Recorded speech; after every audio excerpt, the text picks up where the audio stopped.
Sir, আজকাল education পলিসিতে অনেক চেঞ্জেস আসছে।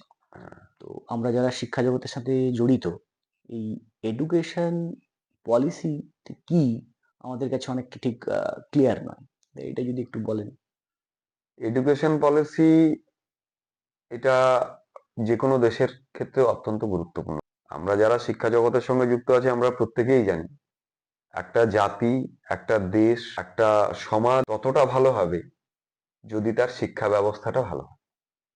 যদি তার শিক্ষা ব্যবস্থা খারাপ হয়ে যায় তাহলে পুরো সমাজ, দেশ, তার প্রযুক্তি, তার সমৃদ্ধি, তার অর্থনীতি সবকিছুই কিন্তু ধ্বংসপ্রাপ্ত হয়ে যেত। পলিসি মেকিং বলতে আমাদের দেশের যারা পলিসি মেকার তারা চিন্তা করছে যে আমরা এডুকেশনটাকে কোন জায়গাতে নিয়ে যাব, অর্থাৎ এডুকেশনের বাই প্রোডাক্ট, অর্থাৎ আমাদের যারা ভারতবর্ষকে আমরা কোন উচ্চতাতে নিয়ে যাব, ভারতবর্ষকে আমরা যে উচ্চতাতে নিয়ে যেতে চাই সেই অনুযায়ী যদি আমি শিক্ষা প্রবর্তিত না করি, অর্থাৎ আমাদের দেশে যে মানব সম্পদ, হিউম্যান রিসোর্স যদি আমরা তাদেরকে সেইভাবে তৈরি না করতে পারি তাহলে এই হিউম্যান রিসোর্স হবে, হিউম্যান বার্ডেন হয়ে যাবে। তো তার জন্য আমাদের প্রত্যেকটা দেশের, আমাদের ভারতবর্ষের বিশেষ করে যে আমাদের শিক্ষা ব্যবস্থা, এডুকেশন পলিসি, আমরা ভারত সরকার ভারতবর্ষের স্বাধীনতার পরে যে বিভিন্ন সরকার এসছে তারা বিভিন্ন ভাবে এটা কিন্তু এডুকেশন পলিসি মাঝে মাঝে বিভিন্ন এডুকেশনাল কমিশনও হয়েছে। যেমন ভারতবর্ষ যদি যখন স্বাধীনতা লাভ করলো 1947 সালের পরে, তখন ভারতবর্ষে প্রথম যে শিক্ষা কমিশন হয়েছিল সেটা হয়েছিল ডক্টর সর্বপল্লী রাধাকৃষ্ণনের তোমার সভাপতি রাধাকৃষ্ণন শিক্ষা কমিটি। এটা প্রধানত ইউনিভার্সিটি কেন্দ্রিক ছিল, উচ্চশিক্ষা কেন্দ্রিক ছিল। তো ভারতবর্ষের প্রথম শিক্ষানীতি 1968, তুমি যেটা বলেছো এটা ঠিক, কিন্তু তারও কিছু প্রেক্ষাপট ছিল। যেমন তার পূর্বে মুদালিয়ার কমিশন এসছে, তারপরে কোঠারি কমিশন এসছে, এবং 1968 সালে যে প্রথম ভারতবর্ষের শিক্ষা নীতি অর্থাৎ এডুকেশন পলিসি, এখন আমরা এডুকেশন পলিসি কি বলছি, এনইপি, ন্যাশনাল এডুকেশন পলিসি, তখন বলতো এনপি, মানে উল্টো একই, বাংলাটা কিন্তু একই আর এটাও এক। তো সেই এনপি 1968 এইটা আসার আগে কোঠারি কমিশন এসছে, এবং কোঠারি কমিশনের যা যা সাজেশনস ছিল সেই সাজেশনসটাকে মাথায় রেখে ভারতবর্ষের প্রথম শিক্ষানীতি 1968-তে, যেই সময় প্রধানমন্ত্রী ছিল ভারতবর্ষের ইন্দিরা গান্ধী। তখন শিক্ষা ব্যবস্থার মূল যেটা ছিল যে ধরো শিক্ষার যে ইনফ্রাস্ট্রাকচার আমাদের 10+2, তো তারপরে 10+2+3, 1986-তে আমাদের দ্বিতীয় শিক্ষানীতি। 1986-তে দ্বিতীয় শিক্ষানীতি আসে রাজীব গান্ধী যখন প্রধানমন্ত্রী ছিলেন। এবং তোমরা হয়তো একটা জিনিস খুব শুনেছো যে ভারতবর্ষে প্রথম কম্পিউটার নিয়ে এসেছিল রাজীব গান্ধী। এটা নিয়ে বামপন্থীরা আবার তার বিরুদ্ধে অনেক আন্দোলন হয়েছিল যে মানুষের কাজ চলে যাবে। তো এই যে শিক্ষানীতির ফল কিন্তু কম্পিউটার আছে। 1986-তে যে শিক্ষানীতি প্রবর্তিত হয়েছিল তার ফল কিন্তু কম্পিউটার আছে। এবং 1992 সালে ওই দ্বিতীয় শিক্ষানীতিকে আরেকটু ইমপ্রুভ করে, আরেকটু অ্যামেন্ড করে পিভি নরসিংহ রাওর আমলে ওই দ্বিতীয় শিক্ষানীতিটাই ছিল, 1986 দ্বিতীয় শিক্ষানীতিতে একটু ইমপ্রুভমেন্ট হয়েছিল। এবং সেই 1986-র পর থেকে প্রায় 34 বছর কেটে গেছে। 2020-তে ভারতবর্ষের লাস্ট শিক্ষানীতি প্রবর্তিত হল, যেটা আমাদের করোনার সময় পুরো। ভারতবর্ষের এই লেটেস্ট শিক্ষানীতি প্রবর্তিত হতে সময় লেগে গেল প্রায় 34 ইয়ার্স, 34 বছর। ন্যাশনাল এডুকেশন পলিসি 2020 আসার ফলে শিক্ষা জগতে একটা ব্যাপক পরিবর্তন ঘটবে। এই ব্যাপক পরিবর্তনটা অনেকগুলো ক্ষেত্রেই কিন্তু ঘটবে। তার আগে এই যে পরিবর্তনগুলো ঘটবে, এই পরিবর্তনগুলোর মধ্যে একটা কমন বিষয় আছে, সেটা হলো যে এনইপি 2020 চাই কোন পিলারের উপরে এনইপি 2020 আছে। মানে যে পলিসিটা লঞ্চ করা হয়েছে, মানে যারা পলিসি মেকার, যারা পলিসি তৈরি করেছেন, তারা এডুকেশনটার কি চান। তো ওই জন্য যে ন্যাশনাল এডুকেশন পলিসি তৈরি করা হয়েছে তার 5টা পিলার রাখা হয়েছে, যাতে যে কোনো জায়গায় এডুকেশনকে অ্যাক্সেস আমরা করতে পারি। সবাই সমান, সবাই সমস্ত স্তরের মানুষ যাতে শিক্ষা নিতে পারে। কোয়ালিটি এডুকেশন এটা আর একটা পিলার। কোয়ালিটি মানে এডুকেশনটা কেবলমাত্র আর কেবল পুঁথিগত শিক্ষার উপরে, কেবল মেমোরাইজেশনের উপরে থাকবে না। শিক্ষাকে একটু আগে যেটা বলছিলাম যে শিক্ষাকে আমরা বাহন করিলাম না বহন করিলাম, এখানে কিন্তু শিক্ষাকে তোমার প্র্যাকটিক্যাল লাইফে শিক্ষাকে তুমি কিভাবে কাজে লাগাবে সেটার উপরে নির্ভর। তার জন্য বলা হচ্ছে কোয়ালিটি এডুকেশন, এটাকে বলা হচ্ছে অলরাউন্ড এডুকেশন। আর কি আছে? আরেকটা খুব গুরুত্বপূর্ণ পিলার হলো অ্যাফোর্ডেবিলিটি। একটা স্তর পর্যন্ত শিক্ষা আমরা যে শিক্ষা আমাদের যে শিক্ষা ব্যবস্থাতে প্রাথমিক শিক্ষা এবং মিডল এজ পর্যন্ত ক্লাস 8 পর্যন্ত ম্যান্ডেটারি শিক্ষা রাখা হয়েছে, মানে এডুকেশন ফর অল। কিন্তু হায়ার এডুকেশন অনেক ক্ষেত্রে দেখা যাচ্ছে আর্থিক অসুবিধার জন্য বা বিভিন্ন কারণে, সাংসারিক বিভিন্ন কারণের জন্য সেটা কিন্তু অ্যাফোর্ড করতে পারছে না ম্যাক্সিমাম একটা বড় সংখ্যক স্টুডেন্ট। কিন্তু এই শিক্ষা ব্যবস্থাটাকে এমন ভাবে করা হয়েছে যাতে সমস্ত স্তরের লোক এটাকে অ্যাফোর্ড করতে পারে। আর কি করা হয়েছে যে অ্যাকাউন্টেবিলিটি শিক্ষা দেওয়ার ক্ষেত্রে, শিক্ষা নেওয়ার ক্ষেত্রে যদি আমাদের অ্যাকাউন্টেবিলিটি আমাদের না থাকে, তাতে আমাদের সেই শিক্ষাটা কিন্তু আমাদের মধ্যে সেভাবে আত্মীকরণ হবে না, অ্যাসিমিলেট হবে। অ্যাকাউন্টেবিলিটি এর একটা পার্ট। তো এই 5টা পিলারকে প্রধানত মাথায় রেখে আমাদের শিক্ষা ব্যবস্থাটা মানে নতুন এডুকেশন পলিসিটাকে লঞ্চ করা হয়েছে। Hailing the new education policy unveiled by his government last week, Prime Minister Narendra Modi on Friday called it a game changer. Addressing the conclave on the national education policy, the Prime Minister said that the policy was debated for years and the government got over 1 lakh suggestions. He added that the new policy caters to the changing needs, is flexible and focuses on how to think rather than what to think. अभी तक जो हमारी शिक्षा व्यवस्था है उसमें what to think, मैं बहुत जिम्मेवारी से बोल रहा हूं, व्हाट टू थिंक पर फोकस रहा है, जबकि इस शिक्षा नीति में हाउ टू थिंक उस पर बल दिया जा रहा है।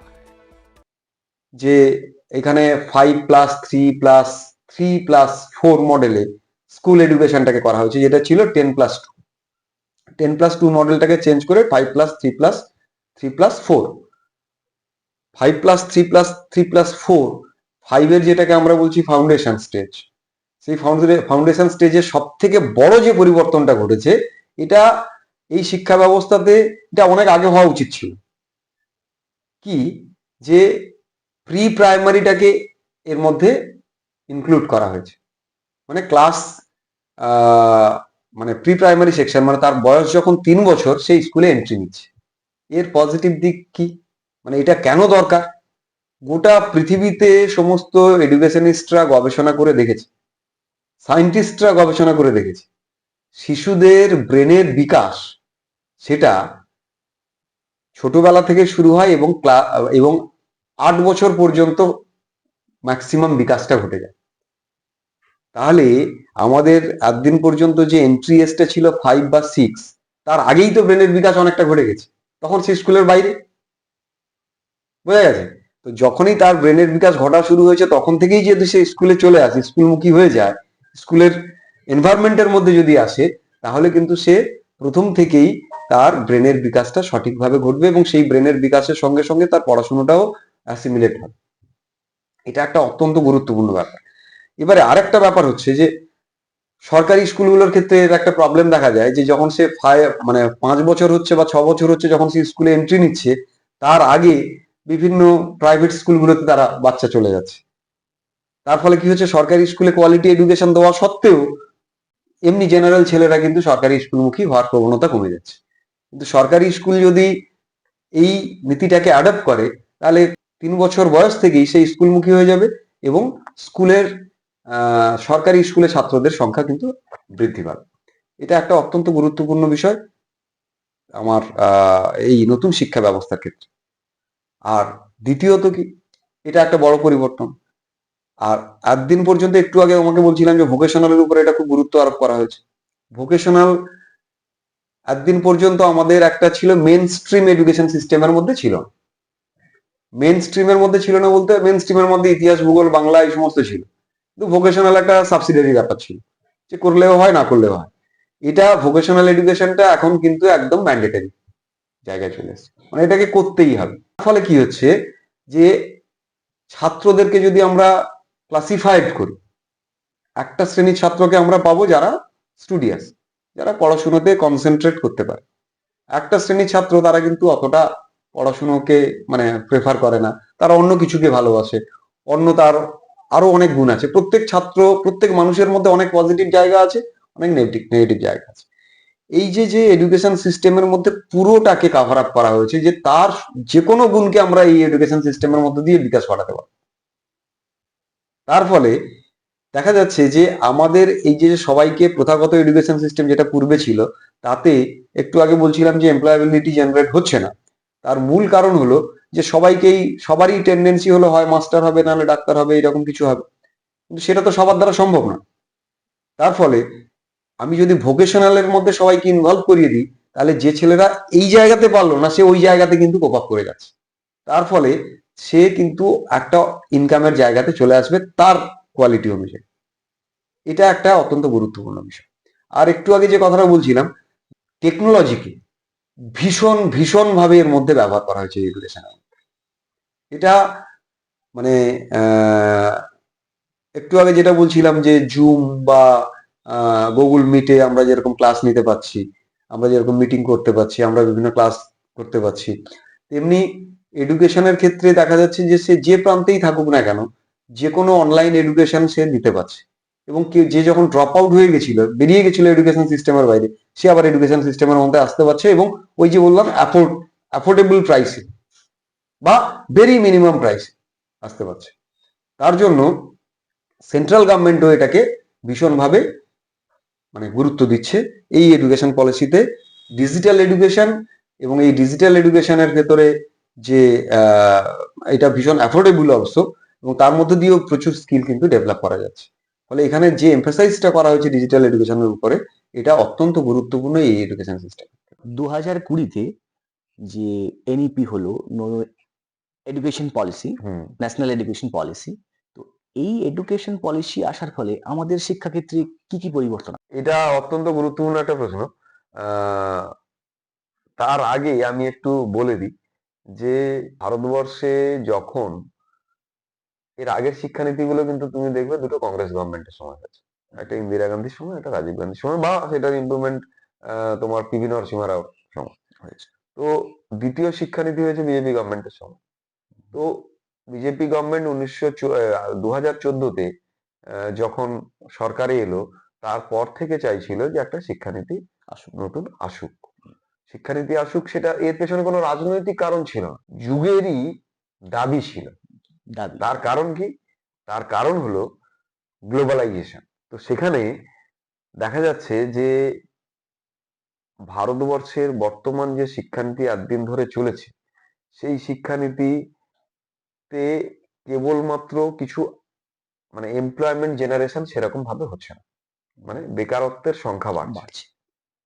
আর অনেক কিছু ভোকেশনাল এডুকেশন আগের শিক্ষানীতিতেও অ্যাডাপ্ট করা হয়েছিল, কিন্তু বর্তমান শিক্ষানীতিতে আরো বেশি করে আছে।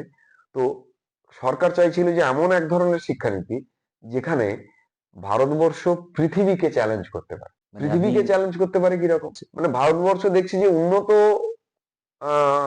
যে কান্ট্রি গুলো, সেই উন্নত কান্ট্রি আমাদের হায়ার এডুকেশনের ক্ষেত্রে আমাদের দেশে ড্রপ আউট রেশিও প্রচুর। স্কুল ছুট না, মানে হায়ার এডুকেশনের ক্ষেত্রে, মানে কলেজ ছুট, ইউনিভার্সিটি ছুট, হ্যাঁ কলেজ স্কুল ছুট তো আছেই, drop out school drop out তো আছেই, সেটাকে কিছুটা রেকটিফাই করা গেছে। হ্যাঁ, তো সেই জায়গাতে আমাদের প্রথমে ডক্টর সুব্রামানিয়ামকে দায়িত্ব দেওয়া হলো যে নতুন শিক্ষানীতিটাকে তৈরি করা, তার সভাপতিত্বে। তো তিনি তখন ভারতবর্ষের এখানে একটা ব্যাপার আছে যে ভারতবর্ষে মানে কেন্দ্রে কোনো এডুকেশন মিনিস্ট্রি ছিল না। কেন্দ্রের এডুকেশন মিনিস্ট্রি ছিল প্রথমে, দ্বিতীয় শিক্ষানীতি আসার পরে ওই এডুকেশন মিনিস্ট্রিটাকে চেঞ্জ করে দিয়ে এইচআরডি মিনিস্ট্রি হয়ে গেছিল, মানব সম্পদ উন্নয়ন মন্ত্রক। সেইটাকে তার যে মন্ত্রী ছিলেন 2014 পরে, তিনি ছিলেন স্মৃতি ইরানি। তো স্মৃতি ইরানির সময় ডক্টর সুব্রমণিয়াম জিকে দায়িত্ব দেওয়া হয়েছিল যে একটা নতুন শিক্ষা ব্যবস্থা যাতে প্রবর্তিত হয় তার জন্য ইনপুট গ্রহণ করা, বিভিন্ন জায়গা থেকে ইনপুট নেওয়া। সেইটা ডক্টর সুব্রমণিয়াম জি করছিলেন, কিন্তু করতে করতে প্রয়াণ ঘটে আর কি। আচ্ছা। তো তারপরে ইসরোর যিনি এক্স চেয়ারম্যান কস্তুরী রঞ্জন, ওনার হাতে এই দায়িত্ব অর্পিত হয় এবং উনি ভীষণভাবে, আরো ওনার সঙ্গে সবাই যুক্ত আছে, শিক্ষা সচিব থেকে শুরু করে সবাই সবাই যুক্ত আছে, এবং তার বাইরে প্রায় 2.5 লক্ষ বিভিন্ন এডুকেশনিস্টের ইনপুট উনি নেন যে কিটা হওয়া হিউজ উচিত। নাম্বার। প্রায় 2.5 লক্ষ, ব্যাপক একটা, যে হঠাৎ করে এডুকেশন পলিসি চলে এলো, হঠাৎ করে এডুকেশন পলিসি, প্রায় 34 বছর পরে। হ্যাঁ, এখানে একটা জায়গা মাথায় রাখতে হবে যে আমাদের এমন একটা এডুকেশন পলিসিটাকে নিয়ে আসতে হবে যেটাতে ভারতবর্ষ এখন পৃথিবীর মধ্যে সব থেকে জনবহুল প্রায় দেশ। তো এত জনগণের বিভিন্ন চাহিদা আকাঙ্ক্ষা, তাদের চাওয়া পাওয়া, তাদের জীবনের উন্নয়ন, এইগুলো সম্ভব কখন? যদি তাদের ভারতবর্ষের অর্থনৈতিক উন্নয়ন ঘটে। তো ভারতবর্ষের এই অর্থনৈতিক উন্নয়ন ঘটানোর জন্য এই জনসংখ্যাকে আমরা যদি এরকম ভাবে ধরি যে আমরা এখন ভাবছি তো এত জনসংখ্যা, তাহলে আমাদের দেশ চলবে কি করে? এতজনকে কিভাবে মানে চাকরি দেওয়া হবে, এতজনকে কিভাবে রোজগার দেওয়া হবে? ফলে এটা আমাদের দুর্বলতার জায়গা বলে আমরা ভাবি যে এত জনবিস্ফোরণ হয়েছে ভারতবর্ষে। কিন্তু যদি ঘুরিয়ে এটা আমরা ভাবি যে এই জনসংখ্যাকে দিয়ে যদি আমি এমন কিছু কাজ করাতে পারি যে প্রচুর, মানে এই জনসংখ্যাকে যদি আমি ক্যাপেবল করে দিতে পারি, তাহলে কিন্তু দেখা যাচ্ছে যে এরা আমার বার্ডেন না হয়ে এরা আমার রিসোর্স হয়ে গেল। তো পৃথিবীর 200টা দেশের মধ্যে ভারতবর্ষই একমাত্র দেশ যে দেশে 140 কোটি 150 কোটি ছুঁই জনসংখ্যা, তার মধ্যে বিলো 35 এজড, মানে 35 বছরের নিচের জনসংখ্যা পার্সেন্টেজ হলো 65%। মানে আমাদের দেশ ইয়াং, একদম দেশ পৃথিবীর সব দেশের থেকে ইয়াং। তাহলে আমাকে যখন আমি কোনো পলিসি মেকিং করবো, আমাকে তখন ভাবতে হবে যে আমার কি কি পজিটিভ দিক আছে আর কি কি নেগেটিভ দিক আছে। তো আমার পজিটিভ জায়গাগুলোকে যদি আমি বুঝতে পারি, আমার শক্তিটাকে যদি আমি বুঝতে পারি, তাহলে আমি কিন্তু ভালো পলিসি মেকিং করতে পারবো। এখানে আমি যদি আজকের এই যে ব্যাপক যে যুবকের সংখ্যা, এই যুবকদেরকে যদি আমরা স্কিলে ডেভেলপ করতে পারি, তুমি জানবে যে অনেকেই আছে আমাদের গ্রামে বা শহরে খুব অল্প পড়াশোনা, সামান্য একটা স্কিলের কিছু ডিগ্রি করে তারা বিদেশে বিভিন্ন জায়গাতে যাচ্ছে, গিয়ে বিভিন্ন রকমের কাজ করছে, মাস গেলে 30-35 হাজার 40 হাজার টাকা ইনকাম করে ঘরে পাঠিয়ে দিচ্ছে, অথচ তার পড়াশোনা নেই, কাজ করছে একটা স্কিলে। আর এখানে মাস্টার ডিগ্রি করে 3,000-4,000 টাকার জন্য বসে আছে। তো এই যে সিনারি এইগুলো কিন্তু মাথায় রাখতে হয়। তো এখানটা এই এডুকেশন সিস্টেমে যেটা 2020 কথা যেটা তুমি বলছো, এখানে যেটা ইমপ্লিমেন্ট হয়েছে, এটা কিন্তু অনেকগুলো জিনিসকে, অনেকগুলো ড্রব্যাকসকে, অনেকগুলো নতুন পৃথিবীর যে নতুন ধরনের চাহিদা, ছাত্রর যে নতুন ধরনের চাহিদা, সমাজের যে নতুন ধরনের চাহিদা, সেগুলোকে মিট করার চেষ্টা করা হয়েছে। যে কোঠারি কমিশন 1968 সালে প্রথম ভারত সরকারকে সাজেস্ট করেছিল যে ভারতবর্ষের টোটাল জিডিপির 6% জিডিপি যেন শিক্ষা খাতে খরচ করা হয়। হিউজ মানি, হিউজ মানি। তো 6% GDP not a matter of joke. তো এই 6% জিডিপি কবে করেছিল? 1968-তে ভারত সরকারকে সাজেশন দেওয়া হয়েছিল। এই 6% জিডিপি 1968 সালে যেটা করা হয়েছিল, কিন্তু বাস্তবের ক্ষেত্রে দেখা গেছে যে 3% জিডিপি ম্যাক্সিমাম ব্যবহার করা হয়েছে, এবং যেটা আজ পর্যন্ত এই 1920 সালের জাতীয় শিক্ষানীতিতে প্রথম বলা হলো যে আমরা 6% জিডিপি ইউজ করব। ব্যাপক মানে এইবারে আরেকটা জিনিস কি, যে এখানে ভারতবর্ষের শিক্ষা ব্যবস্থার একটা প্রাইমারি, সেকেন্ডারি, হায়ার সেকেন্ডারি এবং কলেজ লেভেলে একটা ব্যাপক পরিবর্তন আগামী দিনে আসতে চলেছে। প্রশ্নটাই করতে যাচ্ছিলাম যে এই 2020 এডুকেশন পলিসিতে মানে তার ফলে আসার ফলে মানে আমাদের প্রাথমিক শিক্ষা ব্যবস্থা ও মাধ্যমিক স্তরের যে শিক্ষা ব্যবস্থা, এর কি কি পরিবর্তন আসতে চলেছে? এটা একটা বৈপ্লবিক পরিবর্তন আসতে চলেছে। আচ্ছা, এর আগে একটা জিনিস মাথায় রাখতে হবে। এর আগে একটা অত্যন্ত গুরুত্বপূর্ণ বিষয় হলো যে শিক্ষা অ্যাকচুয়ালি ভারতবর্ষ তো একটা যুক্তরাষ্ট্রীয় পরিকাঠামোর মধ্যে, হুম, মানে কেন্দ্র সরকার চালায়, রাজ্য রাজ্য সরকার সরকার চালায়। তো কেন্দ্র অধীনে না রাজ্যের অধীনে। ভারতবর্ষের যে সংবিধান হয়েছিল সেই সংবিধানে কিন্তু প্রথম শিক্ষাটাকে, এটা কেন বলছি তার পেছনে একটা কারণ আছে, সেটা আমি পরে আসছি, এই যে শিক্ষাটাকে রাজ্যের আওতাধীনে ছাড়ে। কিন্তু পরবর্তীকালে সংবিধানকে অ্যামেন্ডমেন্ট করে শিক্ষাটাকে কেন্দ্র এবং রাজ্য মানে কেন্দ্রের হাতেও দেওয়া হয়েছে, যেটা কেন্দ্রের হাতে পূর্বে ছিল না সংবিধান। এই কথাটা কেন বললাম এটা একটু পরে আসছি। তো এই যে যে শিক্ষা ব্যবস্থাটা, এই যে ব্যাপক চেঞ্জেস আসছে, ব্যাপক চেঞ্জেস এলো কেন, প্রয়োজন হলো কেন, এর পেছনে আচ্ছা অনেক ধরনের কিন্তু প্যারামিটার চেঞ্জ হয়েছে। প্রাইমারির কথা তুমি বলছো, হুম, প্রাইমারিতে আমাদের প্রাইমারি স্কুলে এন্ট্রি এজ ছিল 5, 5, তো এই এন্ট্রি এজটাকে চেঞ্জ করে দেওয়া হয়েছে। প্রাইমারি স্কুলে এন্ট্রি এজ হলো 3। 3, মানে এখানে দেখো মজার ব্যাপার হলো যে প্রি প্রাইমারি স্টেজ, হ্যাঁ এটাকে বলা হচ্ছে foundational stage. Foundational stage. Okay. মানে 5 হুম, প্লাস 3 প্লাস 3 প্লাস 4 +4, এই মডেল। 5 প্লাস 3 প্লাস 3 প্লাস 4 এরকম। 5 মানে প্রথম 5 বছর, মানে সে 3 বছর থেকে বাচ্চা চলে আসছে স্কুলে, up to the age of 8। পড়াশোনা করার জন্য নয়, আচ্ছা, ঘোরাফেরা করার জন্য, খেলার জন্য। Play group. মানে সেরকম হলে সে ওখানেই ঘুমিয়ে যেতে পারে, ওখানে খেলতে পারে, ওখানে দুষ্টামি করতে পারে, তার সব ম্যাটেরিয়ালস ওখানে দেওয়া হবে।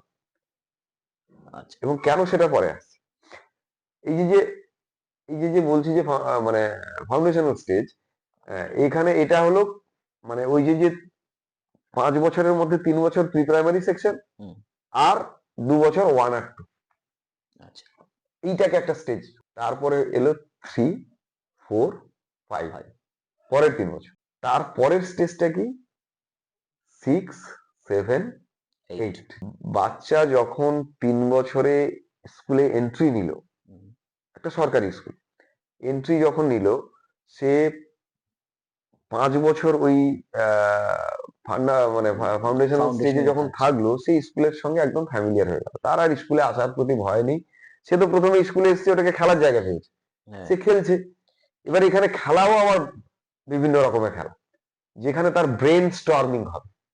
Brain storming Storming। মানে মানে আমাদের শিক্ষা ব্যবস্থার সাথে ধীরে ধীরে ওই না অ্যাডাপ্টেশন না করে সেটাও নয়, আচ্ছা, অ্যাডাপ্টেশন তো হচ্ছে। হচ্ছে। ব্রেন স্টর্মিং মানে এমন কিছু কিছু পাজেল, এমন কিছু কিছু খেলা দেওয়া হবে যাকে তাকে তাকে বুদ্ধি খাটাতে হবে। বুদ্ধি মানে একদম অ্যাক্টিভলি তাকে পার্টিসিপেট করতে হ্যাঁ হ্যাঁ একদম পার্টিসিপেশন চাই। একদম। এই ধরনের বিভিন্ন রকমের এতে ওরা ওখানে অ্যাক্টিভ আছে।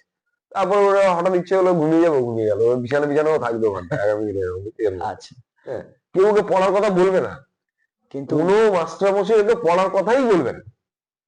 কিন্তু যে খেলাটা হচ্ছে ওটাও কিন্তু ইজ আ পার্ট অফ হ্যাঁ, আওয়ার যেটা এডুকেশন। তুমি বললে যে স্কুলের সঙ্গে ওর অ্যাডাপ্টেশনটা তো হচ্ছে, তার সঙ্গে সঙ্গে ও কিন্তু আহ মানে ও বুঝতে পারছে না, ও কিন্তু শিখছে কিছু কিছু, বিভিন্ন রকমের সামাজিকতা শিখছে, বিভিন্ন রকমের নিজের প্রবলেম সলভিং করার মতো কিছু টিপস শিখছে। নিজে নিজে প্রবলেম, একটা প্রবলেম দিয়ে দেওয়া হলো ওদের মতো করে, সেটাকে কিভাবে করা যায় সেটা শিখছে। যখন ও 3-তে গেল, সেটাকে বলা হচ্ছে প্রিপারেটরি স্টেজ, প্রস্তুতিকালীন সময়। এখানে মেনলি গ্রুপ অ্যাক্টিভিটিস বেশি থাকবে, এখানে বিভিন্ন রকমের খেলা তো থাকবেই, টিম ওয়ার্ক টাইপের। টিম ওয়ার্ক থাকবে। এখানে কেউ আগে বসবে না, আগে পিছিয়ে বসার কনসেপ্ট নেই, গোল রাউন্ড টেবিলের মধ্যে সমস্ত কিছু হবে। রাউন্ড টেবিল, হ্যাঁ রাউন্ড সে টেবিলের রাউন্ড মধ্যে টেবিল হলেই আর তাহলে কেউ আগে পিছের ব্যাপার থাকবে না। এবারে সে আস্তে আস্তে কিন্তু স্কুলের সঙ্গে যুক্ত হবে এবং তাকে সেই অনুযায়ী তার মানসিকতাটাকে তৈরি করে দেওয়া হলো। সে এবারে কিন্তু তাকে ল্যাঙ্গুয়েজ, ম্যাথ, সায়েন্স, হিউম্যানিটিস এগুলো সে আস্তে আস্তে শিখতে থাকে। এইবারে যখনই সে ক্লাস 6-এ উঠলো, মানে তাকে এমন ভাবে তৈরি করে দেওয়া হয়েছে বাচ্চা থেকে, ক্লাস 6-এ ওঠার পরেই গভর্নমেন্ট বলছে যে ক্লাস 6 টু ক্লাস 8 এর মধ্যে মানে গভর্নমেন্ট নয়, এই এডুকেশন পলিসি এডুকেশন বলছে, পলিসি। মানে গভর্নমেন্টই বলছে যে অন্তত এনি টু স্কিল সে মানে, এবং তার ইন্ট্রান্সিভও হবে। আচ্ছা, মানে তাকে তার পড়াশোনার সঙ্গে সঙ্গে তাকে 1 মাস ধরো ছুতোর মিস্ত্রির কাছে পাঠানো হবে, বা মানে এই ধরনের কিছু আর কি, মানে যে মাটির কোনো, শিল্প হতে পারে। মানে আমাদের যে একদিন pottery পর্যন্ত type- আমরা যেটা ভাবছিলাম যে এই কাজটা পড়াশোনা আমরা করছি, এই কাজটা আমাদের জন্য, এই কনসেপ্টটাকেই পুরো ব্রেক করে দেওয়া হয়। সে এই 2 মাসের এই 2 বছর, এই 6, 7, 8 Yes. এই পিরিয়ডটা, এই মিডিল পিরিয়ডটায় সে কিন্তু অন্তত দুটো স্কিলে তাকে ডেভেলপ করতে হবে। সে মোবাইলে অ্যাপ তৈরি করা হোক, আচ্ছা এর সঙ্গে ম্যান্ডেটারি হলো কোডিং শিখতে হবে তাকে। আইটি, ইনফরমেশন হ্যাঁ, টেকনোলজি যে কোডিং পার্টটা আছে। কোডিং তাকে এই ক্লাস 6 থেকে ইন্ট্রোডিউস করা হচ্ছে। আচ্ছা, ক্লাস 6-এ যদি যে বাচ্চা কোডিং শিখবে, সে সে বাচ্চা আগামী দিনে কি স্ট্যান্ডার্ড 12 যখন যাবে কোডিং, সে কোন জায়গায় পার্ট বাই পার্ট, একটা ক্লাসে একটাই যদি শিখে শিখে যায়, আগামী 6 বছর 10 বছর ধরে যখন সে শিখবে, সে স্বাভাবিকভাবেই অনেকটা এগিয়ে যাবে।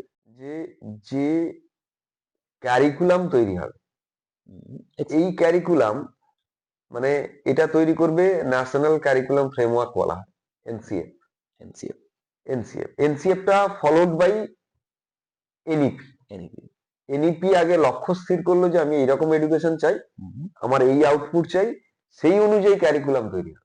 এই ক্যারিকুলামটা কিন্তু তৈরি 2020-তে এডুকেশন পলিসি লঞ্চ হওয়ার পরে ক্যারিকুলাম তৈরি হচ্ছে। এই যে ক্যারিকুলাম তৈরি হচ্ছে 2021-22-এ, সেই ক্যারিকুলাম ইতিমধ্যে তৈরি হয়ে গেছে, এবং এই ক্যারিকুলাম তৈরির জন্য এনসিএফ এ ওই কস্তুরী রঞ্জনকে, ও ওখানে উনি সভাপতি।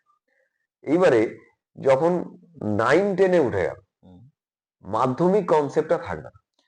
হ্যাঁ, তো যেটা এলো first up to standard 5, then 3, that means standard 6, 7, 8, তারপর আসছে 4, মানে 9, 10, 11, 12। তো একদম। এইখানে 10 যে আমরা মাধ্যমিক দিয়েছি এই না। সিস্টেমটা থাকলো না, একদম 12। বোর্ড এক্সাম একদম 12। এখানে আরেকটা মজার ব্যাপার হয়েছে, আমরা 10-এ ওঠার পরে সব চিন্তা করি যে ছেলেকে সায়েন্সে Science দেবো নেবো, না না arts আর্টসে নেবো, দেবো না না commerce এ commerce যাবো। দেবো। আমি আমার ছেলেকে ভাবলাম যে সায়েন্সে দেবো, তো কিন্তু আমার ছেলের হিস্ট্রিতে একটু এই ন্যাক আছে, ইন্টারেস্ট একটু আছে, শিখতে চাই। সে তো নিতে পারবে না। না, সায়েন্স, পিওর সায়েন্সে গেলে মানে আমাদের আগের এডুকেশন পলিসিতে 2-3টে স্ট্রিম ছিল, সায়েন্স, আর্টস আর কমার্স। এই কনসেপ্টটাকেই তুলে দেওয়া হচ্ছে, যার যেটা ভালো লাগবে সে সেটা নেবে। আচ্ছা, এখানে তাহলে 12 পর্যন্ত ব্যাপারটা বোঝা গেল, এবং এখানে সেমিস্টার থাকবে, সেমিস্টার থাকছে। গ্রাজুয়েশন লেভেলে আমাদের ছিল 10+2+3 মডেল। এখানে ধরো এখানে একটা চেঞ্জেস হলো, এন্ট্রি এবং এক্সিট, মানে মাল্টিপল এন্ট্রি এক্সিট অপশন তাকে দেওয়া হলো। কিরকম? দেখা গেল যে আমার একটা ছেলে ফার্স্ট ইয়ারে ভর্তি হয়েছে, ফার্স্ট ইয়ারে ভর্তি হওয়ার পরে বা সেকেন্ড ইয়ার, ফার্স্ট ইয়ার হয়েছে, ফার্স্ট ইয়ার কমপ্লিট করেছে, সেকেন্ড ইয়ার করেছে, তারপরে কোনো কারণে আর্থিক অসুবিধে বা কোনো কারণে বা তার নিজের কোনো একটা এর জন্য সে পড়াশোনা থেকে বিচ্যুত হয়ে গেছে। তারপরে তার 2 বছর পরে কি 4 বছর পরে মনে হলো যে আবার সে পড়াশোনাটা করবে, তাকে এসে আবার কিন্তু এন্ট্রি নিতে হবে ফার্স্ট ইয়ার। এই নতুন এডুকেশন পলিসিতে একটা দারুণ জিনিস হয়েছে যে তাকে আর কিন্তু ওইভাবে এন্ট্রি নিতে হবে না। সে ফার্স্ট ইয়ারে যখন পড়া কমপ্লিট করলো, তার যখন ফার্স্ট ইয়ার শেষ হলো, সে পেয়ে যাবে সার্টিফিকেট। সেকেন্ড ইয়ার যখন শেষ হলো, সে পেয়ে যাবে ডিপ্লোমা। আর থার্ড ইয়ার যখন শেষ হলো, সে পেয়ে যাবে ডিগ্রি, ব্যাচেলার ডিগ্রি। আর 4 ইয়ার মানে সে ওইখানেই তার গ্রাজুয়েশন শেষ করতে পারে। আমাদের যেটা 3 ইয়ার ছিল আগে, সে 3 ইয়ারেও গ্রাজুয়েশন শেষ করতে পারে, কিন্তু সে ব্যাচেলার ডিগ্রি পেয়ে গেল। কিন্তু সে যদি গ্রাজুয়েশনটাকে 4 ইয়ার পর্যন্ত এক্সটেন্ড করে, সে কিন্তু ব্যাচেলার ডিগ্রি, যেটা কারোর যদি ব্যাচেলার ডিগ্রিতে আমাদের যেটা 10+2+3 তে ছিল, কারোর ধরো পার্সেন্টেজ হলো না, আমাদের একটা পার্সেন্টেজ থাকে, তখন তাকে এমএ করতে হয়, এবং এমএ তে একটা স্কোর করতে হয় যে 50 আর 55% আর 60%, তারপরে তাকে পিএইচডি তে অ্যাপ্লাই করতে হয়, নেট সেটে বসতে হয় একটা। এখানে আরেকটা ব্যাপার আছে যে পিএইচডি, আচ্ছা আমি ওই জায়গাটাতে পরে আসবো। এখানে মানে মাল্টিপল এন্ট্রি এক্সিট সিস্টেম যেটা বললাম, তাতে কি হচ্ছে যে একটা ছেলে ফার্স্ট ইয়ার কমপ্লিট করার পরে বেরিয়ে গেল, সার্টিফিকেট পেয়ে গেল, সে আবার 5 বছর পরে এসে সেকেন্ড ইয়ারেই ডাইরেক্ট ভর্তি হতে পারে, যেখানে স্টপ করেছিল ওইখান থেকেই ও শুরু স্টার্ট করতে করবে। পারবে। এমফিল বলে যেটা ডিগ্রি ছিল, হ্যাঁ, এটাকে Master of Philosophy। পুরো বাদ দিয়ে দেওয়া, এমফিল নেই, ঠিক আছে। এই মোটামুটি আমাদের কিন্তু এডুকেশন।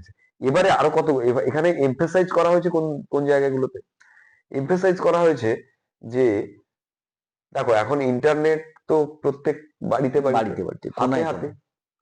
এবারে আমরা কখনো আমাদের ছেলে মেয়েদেরকে বাইরের জগতে কি হচ্ছে তার বাইরে নিয়ে যেতে পারবো না, মানে তার থেকে সেখান থেকে আটকে রাখতে পারবো আটকে রাখতে পারবো না। তার ফলে আমাদেরকে করোনার জাস্ট পরে পরে দেখবে যে আমাদের কনসেপ্টই ছিল না যে অনলাইনে পড়াশোনা হতে পারে, যে মোবাইলে পড়াশোনা হতে পারে। এটা আমাদের ধারণাই ছিল না। আমাদের একটা মিটিং আমরা করবো সেটা ধারণাও ছিল না যে অনলাইনে গুগল মিটে, জুমে বা ওয়েবএক্সে যে মিটিং হতে পারে সেই ধারণাও আমাদের ছিল না। এটাও কিন্তু এখান থেকেই কিন্তু এখানে হচ্ছে। এবং এখানে এই নতুন এডুকেশন পলিসিতে ডিজিটাল এডুকেশনকে ভীষণভাবে গুরুত্ব দেওয়া হয়েছে, এডুকেশন ফর অল, আর এডুকেশনের অ্যাক্সেসিবিলিটি ভীষণভাবে বাড়ানো হয়েছে। যেমন ধরো যে আমরা একটা ছাত্র, সে বিভিন্ন কনস্ট্যান্টের জন্য হায়ার এডুকেশন নিতে পারছে না, বা একটা বড় কলেজে যেতে পারছে না, বা বড় কিছু শিখতে পারছে না পয়সার জন্য বা অন্যান্য প্রতিবন্ধকতার জন্য, সে অনলাইনে বসে সেই ডিগ্রি পেয়ে যাচ্ছে এবং ওডিএল মোডে, এবং সেই ডিগ্রি কিন্তু এর সঙ্গে সমকক্ষ হয়ে যাচ্ছে, মানে রেগুলারের সঙ্গে।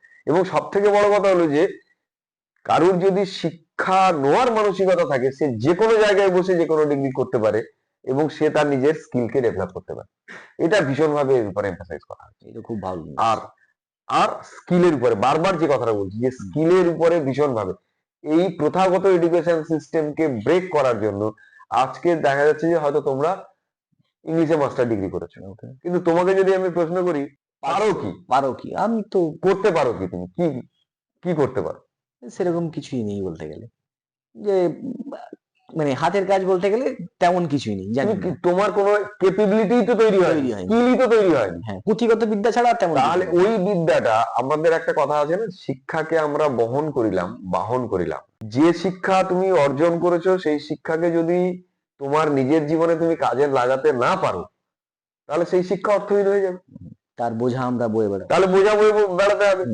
আজকে দেখো যে একদম একটা সাধারণ লোক মেশিন ভ্যান সারাতে শিখেছে, সে তোমার থেকে বেশি ইনকাম করে, একটা তোমার থেকে মানে যে কোনো একটা জায়গা থেকে ইনকাম করে।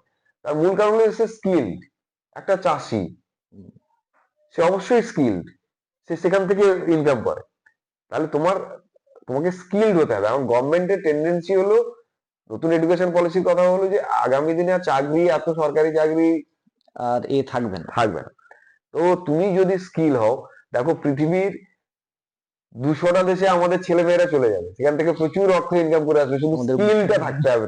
তার জন্য সরকার সমস্ত রকমের পরিষেবা দিচ্ছে। তো এই এডুকেশন পলিসিটা অত্যন্ত ভালো এবং যুগোপযোগী। আমরা যদি এডুকেশন পলিসিটাকে, হ্যাঁ তখন যেটা বলছিলাম যে এডুকেশন এবং এডুকেশনের ক্ষেত্রে কেন্দ্র এবং রাজ্যের যে বিষয়টা, যুক্তরাষ্ট্রীয় পরিকাঠামো, তো আমাদের রাজ্যে পুরো এডুকেশন পলিসিটা একটা বিকল্প এডুকেশন পলিসি তৈরি করা হয়েছে যদিও, কিন্তু কলেজ লেভেলে ওই এডুকেশন পলিসিটাকে রাখা হয়েছে।